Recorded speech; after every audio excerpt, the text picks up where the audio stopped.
welcome to the Ireland on the Fly podcast, covering the people and places about fly fishing in Ireland. For this week's episode, I speak to the English writer and angler Tom Fort, who has been in love with the River Suir since he was first introduced to it by Niall Fallon in the 1990s. Tom returned to the Suir last September after a 20-year hiatus, realising what he'd been missing out on all this time, and he's vowed to come back after the COVID-19 crisis is gone. I speak to Tom about the Suir, as well as his friendship with Niall Fallon, the well-known journalist, editor and angling writer, and whose son Garrett founded and edits the quarterly Fallon's Angler magazine. I first asked Tom, though, about his latest book, Casting Shadows. I wanted to do something to kind of celebrate my own, all the pleasure and enlightenment that I've had from being on rivers and in rivers and thinking about rivers and dreaming about rivers, mainly rivers, lakes as well. And I thought the way to do that was to look at our relationship, as in our human relationship with our freshwater fish in all its forms, all its facets, including angling. So there's a big chunk in the book about the kind of birth of angling and how the pursuit of fish for food, for protein, sort of gradually turned into the pursuit of fish for fun, for pleasure, for excitement. But also I cover, there's a lot in it about sort of commercial netting and trapping of salmon and eels, and bits about sort of monastic fish ponds and more contemporary stuff about the evils of salmon farming and the growth of kind of conservation consciousness among the angling community. So it's really a sort of celebration of that whole world and what it's meant to me over my life. Sounds fascinating, actually. I can't wait to have a read of it myself. How you fished in Ireland, Tom?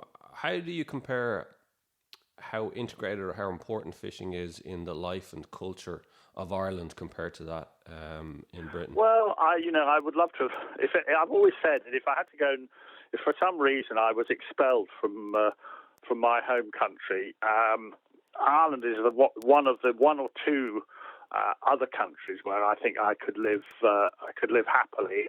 And the water, the rivers, the fishing available in Ireland would be a huge part of that. I mean, I've only ever been to Ireland as a visitor, and I've been on holiday there, but mainly I've come in order to go fishing. And of course, the fishing experience in your country is completely different. It's for a start, if your passion is trout fishing, in this country, I pay nearly £3,000 a year to have access to really good trout fishing on the chalk streams.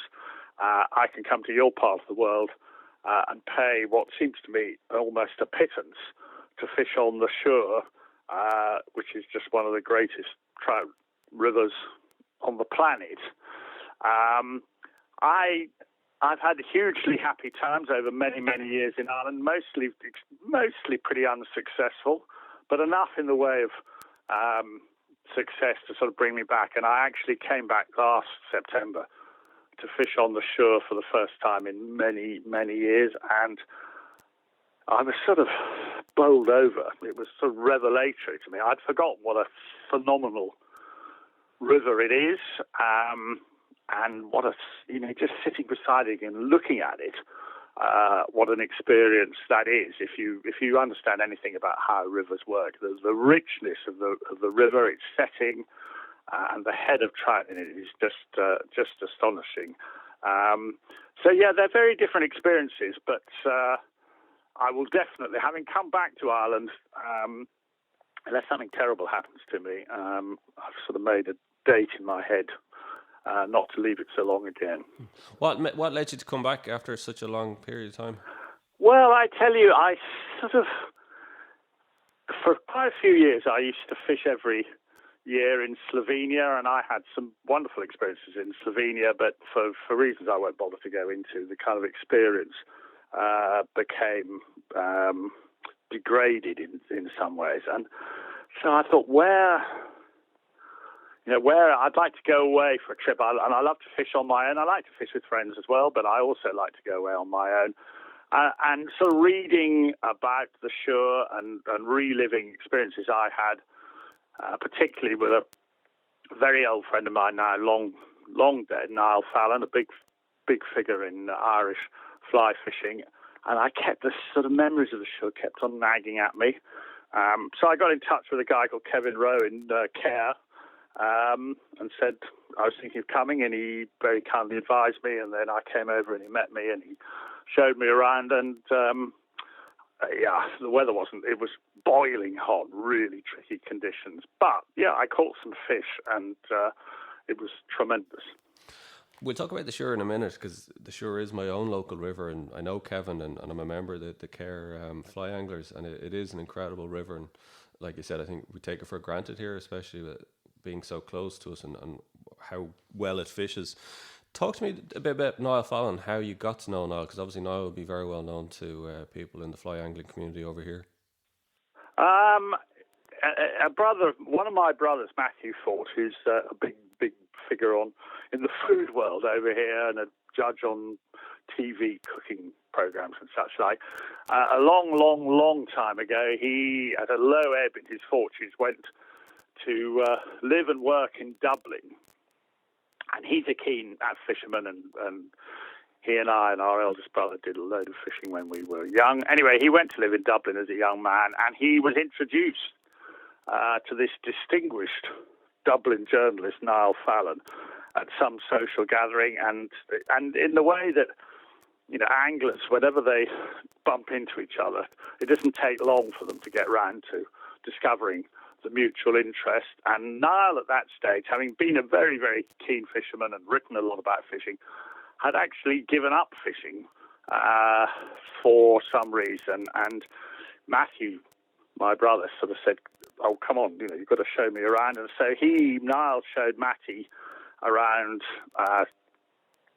some waters in County Meath and lakes, and then as a result of that, Matthew invited Niall over to fish with us on the Eden in Cumbria, and we all got on very well together. And as a result of that, Niall arranged a couple of epic trips to the west of Ireland, to Delphi and Corrib and all those places. Incredibly unsuccessful they were generally.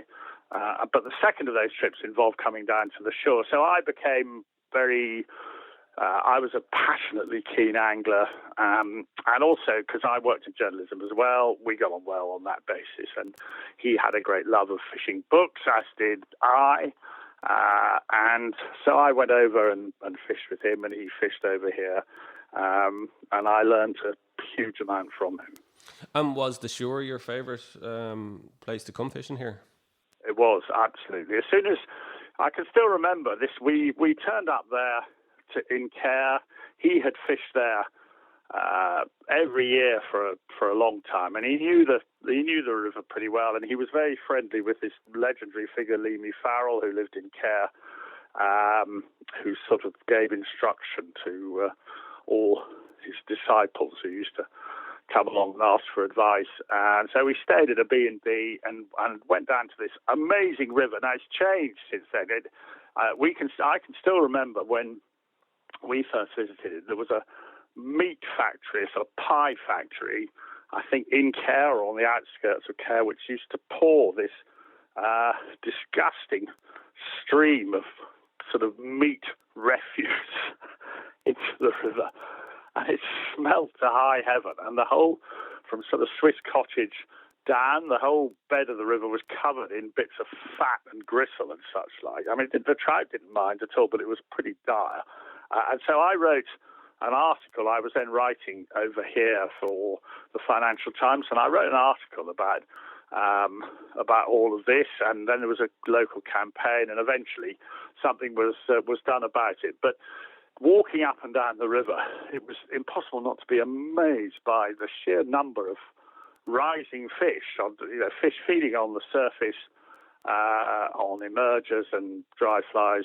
And already by that time in England, those kind of daytime hatches were beginning to decline very obviously. So the Suir gave you this idea of this impression of an incredibly sort of rich river, rich feeding, and bloody difficult fish to catch. They were too difficult for me at that time. But I went back a couple of years later with Niall, and we had a great evening on the sedge at Swiss Cottage, and we had good fishing up at Ballycurran, upstream from Care.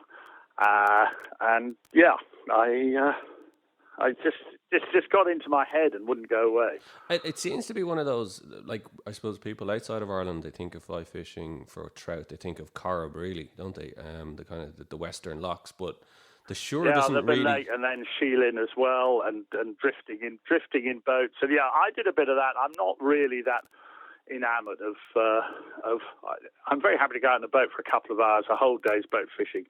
I did a bit of it with Niall on Corrib, several outings. They were never particularly successful, and I find the sort of confinement of the boat gets to me after a while. I'd always rather be beside a river and able to sort of to move around. And Ireland has amazing river fishing for trout. I mean, where Niall lived in County Meath, there were 3 streams within 2 or 3 miles of him.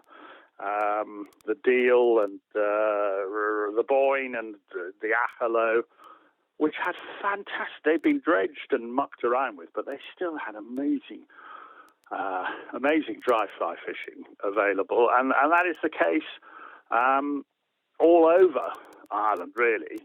That's why I wouldn't mind going to live there, but it's too late now. The Suir doesn't, and the Suir, in fairness, it doesn't come out, like, for the size of the river and the kind of the choice of fishing you could have on it, like, it's very, underfished, I would argue, from a kind of an outsider's perspective. Well, it's such a big river. It's such a big river. That's the thing. The depth and the volume, and the fact that it is, there are many, many miles of it, and yeah, when I came back in September, and Kevin Rhodes sort of showed me around. I sort of remembered Swiss Cottage and Leamy's Lane and such like, but the bits higher up, I didn't really remember. And of course, it's quite a business going down sort of lanes and tracks and such like to get there. Apart from the Swiss Cottage stretch, which was consistently fished 2 or 3 times, I went down there. The rest, on the other stretches, I didn't see anybody at all. And actually, even at Swiss Cottage, there's loads of room. There are so many fish, and there's such a variety of water that, it could take, if you transplanted it to Slovenia, you'd have hundreds of anglers from all over Europe on it. So, you're very lucky. Yeah. And in terms of, actually, I'm interested, Tom, in how long was the gap between when you were fishing it with Niall and then when you came back in September? 20 years. How have you noticed in that 20 years, like, fly hatches, has that gone down? Has it decreased? Well, in this country, my country, they've decreased. Daytime hatches are almost, I wouldn't say they're unheard of, certainly, but on the chalk streams down in Wiltshire and Hampshire that I mainly fish, they are absolute, not even a shadow of what they were 30 years ago. Did you see any difference on the Suir? This is why it was so sort of heartening, really. I went down to a stretch, so this would be just below Ballycurran Bridge, sort of 12 o'clock on a September day, as I say, hot and sunny.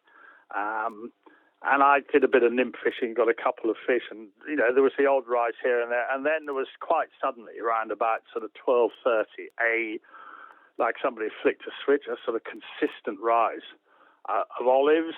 The fish were almost impossible to catch, but they fed, consistently for about an hour and a half. Then it tapered off, and then round about sort of 4:30 in the afternoon, I went down to Swiss Cottage, and the same thing, just an odd fish here, and then another one, and then another one, and then within 10 minutes or so, a good number of fish sort of feeding consistently on the surface, and I got 2 or 3 in the sort of late afternoon, early evening. So yeah, it was just sort of, I thought, Christ, this is what is what it used to be like in my country. Although, in fairness, if you talk to locals, they will tell you that the hatches have declined in recent years. Yeah, I'm sure that's right. I'm sure that's right. And maybe I just hit it right, and they probably don't hatch in the. I mean, I can remember Niall and I meeting Leamy Farrell at Swiss Cottage on an incredibly windy day in June, where there were so many olives. It's the only time I've ever tried to fish where the wind was so strong that after you'd cast, the wind took the line off the water into the air. And there were absolute blizzards of olives coming down and being blown in your face and in your ears and such. And I'm sure that's. I mean, modern farming practices, which are certainly at the root of a lot of this. Ireland suffers from them as well. I think probably what sort of helps for sure is that it's so big. It's quite a difficult river to wreck. Smaller streams are probably more adversely affected.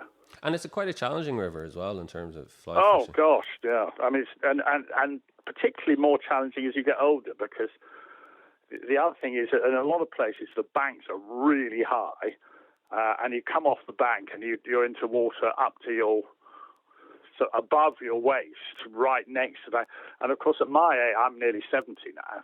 In the old days, I didn't mind. I would sort of scramble around and in and out and go over my waders and such, and not bother too much about it. But when you get to my age, I use a wading stick. I'm really careful. And getting up a vertical bank out of 5 feet of water, so I was really careful to make sure I checked on a sort of exit point before I fished anywhere. So it is. And presentation and such like.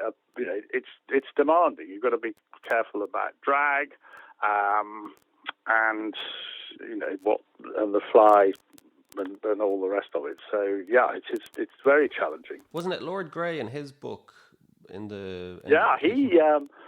doesn't actually identify it by name in his book Fly Fishing, but the best bit in it is account of him staying, I think, probably somewhere upstream from Care in the 1880s, I think. And, he reckoned himself, he was brought up in Winchester, caught trout on the Itchen, considered himself to be, a pretty well-educated dry fly man. Went to the shore and he couldn't catch anything at all, and was in despair. And then, and it's a very good tip for us all to remember, was to keep low, and instead of fishing from behind so much, to try and get an across angle, so that the fly and only the fly goes over the fish rather than the cast or lead, as we call them now, with the fly at the end. So he got them from fishing from sort of, as it were, sideways on with plenty of slack to get the fly to come, and he then hit gold dust. That's right. I'm looking at the quote here.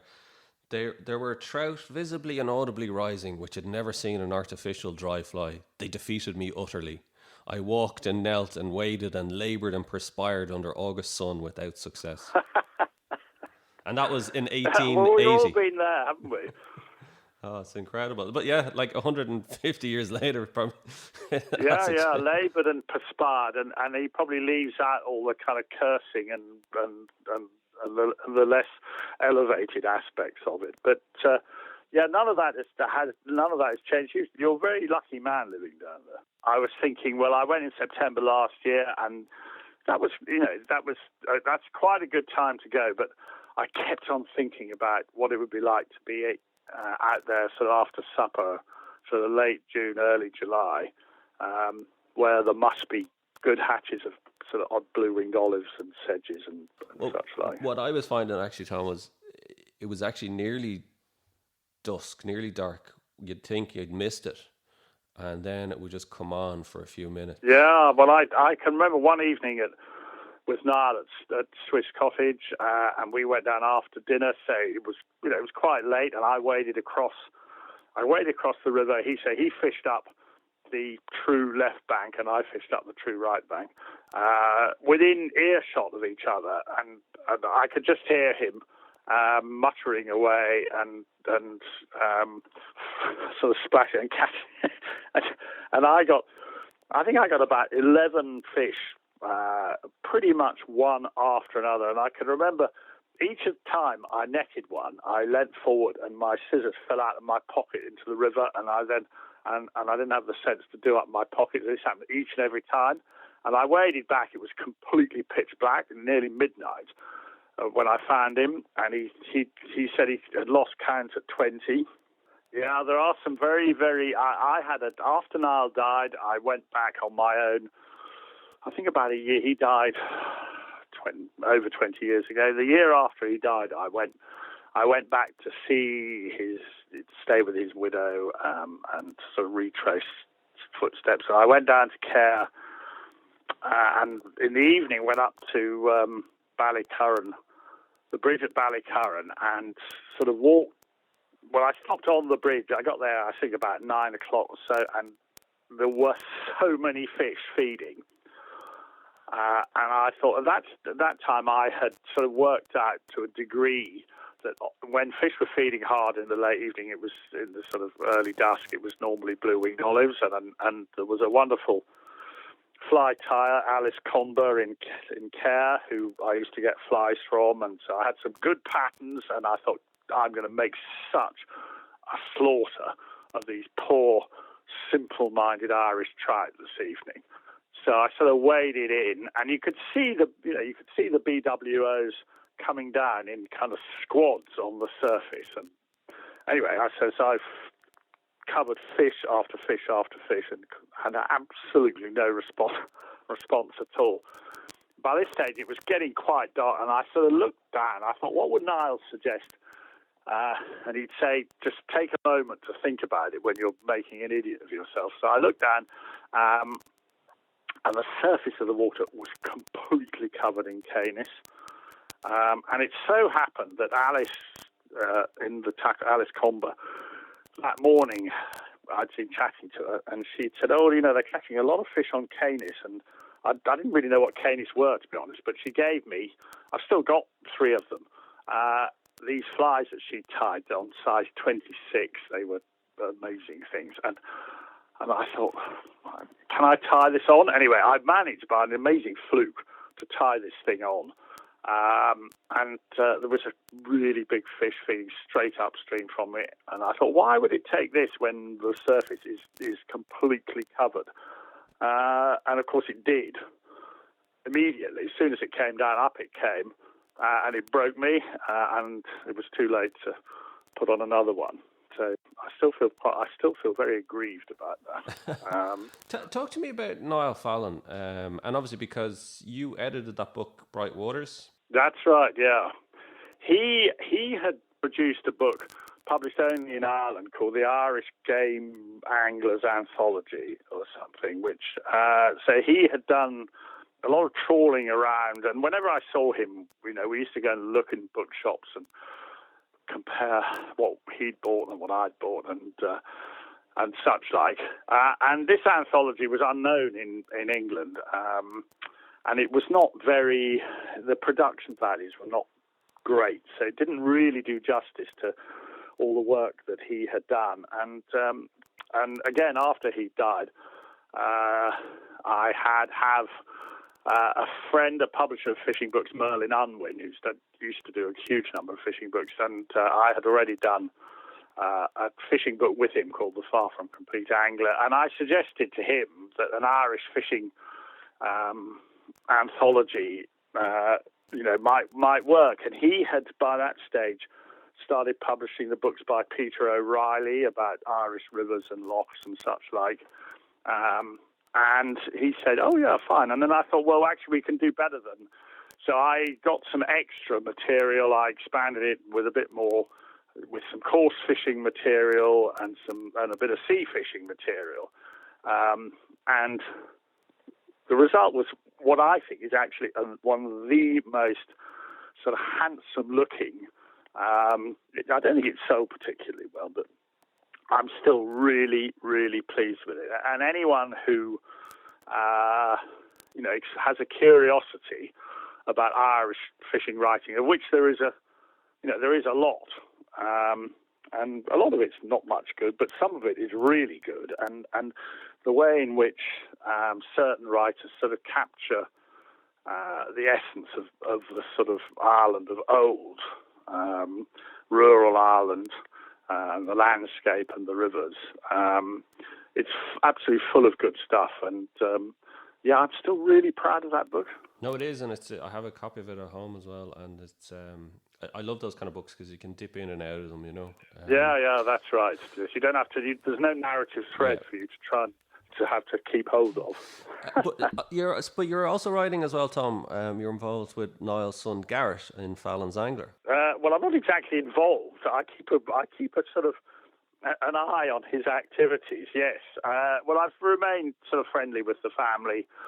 Niall had a brother, now also dead, called Porrick, who survived him. Porrick was a really big figure in financial journalism in London, and was the chairman of Euromoney, which was and is a hugely important, influential sort of financial analysis magazine. But Porrick was also a mad keen fisherman, although completely useless at fly fishing. He was really only interested in salmon. So I remain in touch with him and the rest of the family. And then, and I was aware that this son Garrett, who Niall used to talk about, and I probably, when I was staying there, saw this shambling teenager at some stage sort of going off to fish for rudd or whatever in the canal. And then lo and behold, he popped up in London. And with this completely mad idea to start a fishing magazine. And I did my utmost to dissuade him, quite ineffectually. And since then, I was a subscriber and occasional contributor, and whenever I meet up with Garrett, I tell him which writers that he really needs to show the door to. But it is a good magazine. I mean, fishing magazines are generally pretty terrible, and the really good ones don't last very long. The best of them from long ago, when I was a boy, was a magazine called Creel, which was edited by Bernard Venables, and that lasted for about 5 years and then folded. The problem with fishing writing is, as I discovered, having written a lot about fishing, is that you run out of things to say, and then you just start saying the same thing over and over again, and then it's pointless, and you'd be much better off going fishing. Well, Garrett hasn't reached that stage yet. Maybe he will, and also he hardly ever goes fishing anyway, because he's sort of too busy. So he lives in this sort of fantasy world of sort of make-believe fishing, which is sort of delivered to him by all these writers. But I must say, he makes a tremendous job of production. It's a really his father would tell him that he was an idiot for doing it, and would secretly be extremely proud of him. Well, I think, do you know what? In fairness, it's found its feet over the last year or two in terms of its personality and its quirkiness, because I think that's kind of what you need. It needs to have that kind of clear, definitive personality that's a little bit different. Because, like you said, I think the problem is with fishing, when you're writing about fishing, whether it's fly fishing, any type of fishing, is you end up saying the same things just with different locations. So that's it. And you start, and the worst thing is you start going fishing not in order to go fishing, but in order to have something to write about, and which sort of takes the edge off the pleasure. And I think it's. I mean, I wouldn't. It's a younger man's kind of pursuit. I wouldn't want to do it myself. But I admire him for doing it, and I'm just looking at it now. I've got a big stack of them here, and it just looks good. It looks different, and I know that people I've got to take out subscriptions say, most of them really appreciate it. And in fact, Niall's writings in it are great as well. I'm trying to get him on the podcast. He's a busy man between the day job and doing the magazine, but I do want to get him on to talk about the magazine. Yeah, you've got to get him. I mean, he doesn't know anything much about fishing, to be honest. He doesn't know anything. I took him down to the Suir. We went down. We were sort of flooded off after one evening, but we went down, and And I said, look, come on, guy, you've got to learn how to cast a fly. Your father would be ashamed of you. Because he really only knows what to do with a float and maggots and such. And not that there's anything wrong with that. I am not a fishing snob in any way, shape or form. But anyway, we never got a chance. I thought, well, I've got to try and steer him away from all these sort of smelly baits and wriggly objects. But there was then the most tremendous deluge, and the river came up about 4 feet, and that was the end of all fishing. Tom, we'll just finish up. I want to ask you about your writing. I'm a non-fiction writer myself as well, and I'm just looking at the breadth of topics that you've covered from lawns. Lawns, eels, the weather, boating down the River Trent in a punt. I did a book about travels in Eastern Europe, which actually had quite a bit of fishing in it. I fished around sort of Poland, Czechoslovakia, Hungary, Romania. First of all in 1990, and then again in the 2000s, and did a very commercially unsuccessful book about that. I've covered all sorts. The Far From Complete Angler?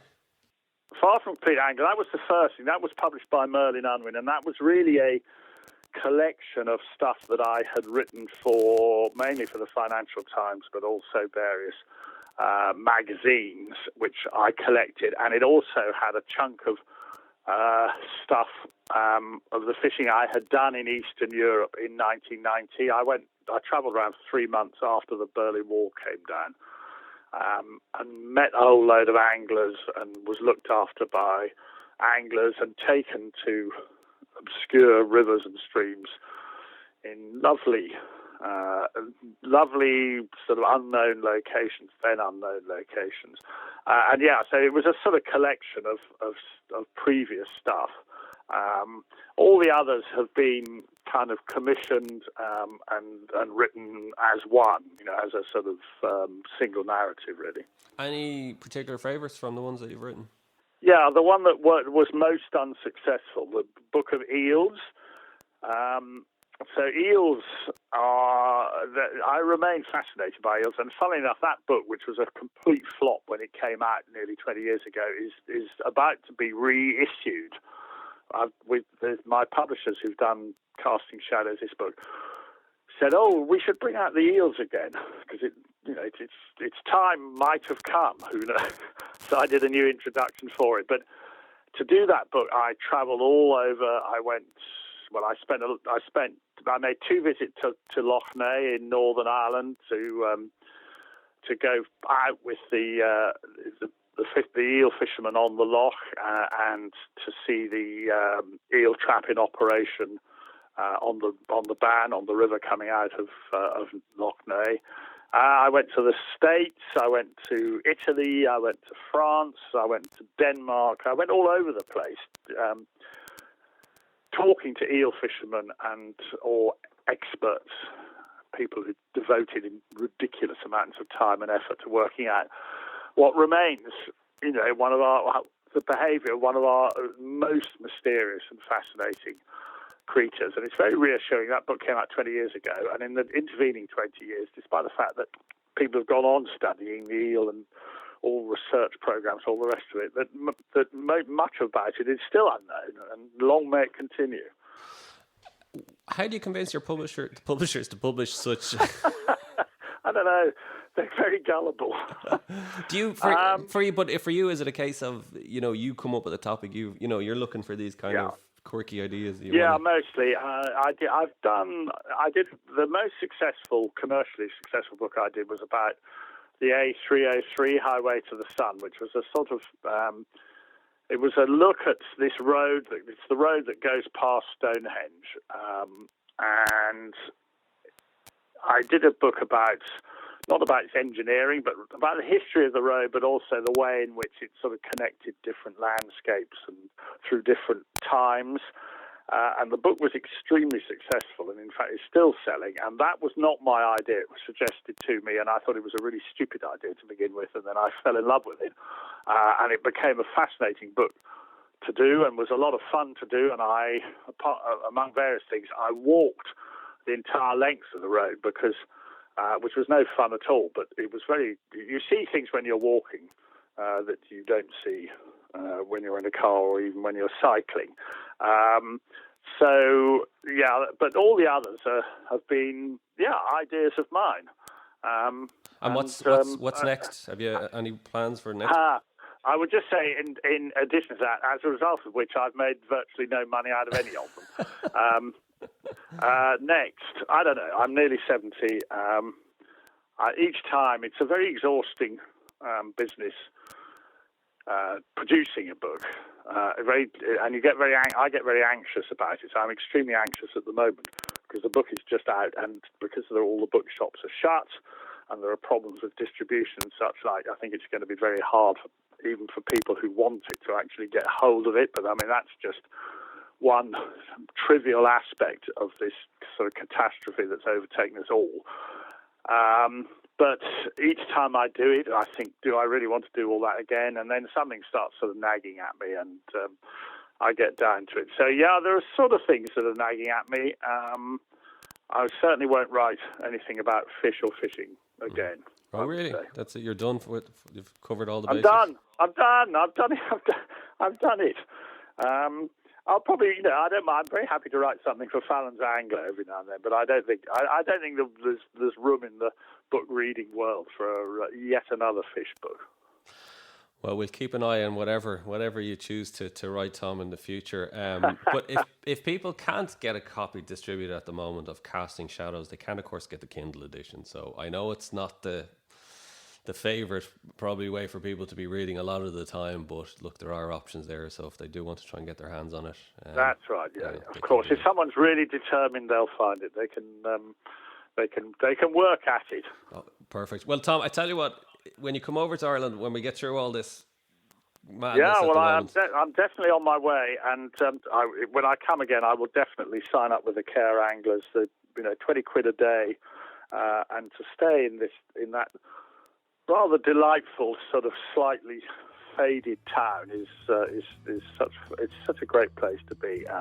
So yeah, I'll look you up. And we'll do another interview from the riverbank. I think that'll be even better. Sure. Brilliant. Tom, thanks a million. And for everybody, it's Casting Shadows, Fish and Fishing in Britain by Tom Fort. It's his latest book out, so do try and get hold of it. And do also look through his back catalogue, from Book of Eels, Downstream, Village News, A303, Channel Shore. I could go on, but have a look for yourselves. We've plenty of time now to be reading, so no excuses. Tom Fort, thanks a million for joining me. It's been a great pleasure. Thanks. My thanks to Tom Fort for joining me on the show. I'll be back next week with another episode of Ireland on the Fly. Don't forget to rate, review and subscribe to the podcast on Apple, Spotify or wherever you get your podcasts from. You can also keep up to date on IrelandOnTheFly.com as well as on Instagram at IrelandOnTheFly. In the meantime, stay safe and thanks for listening.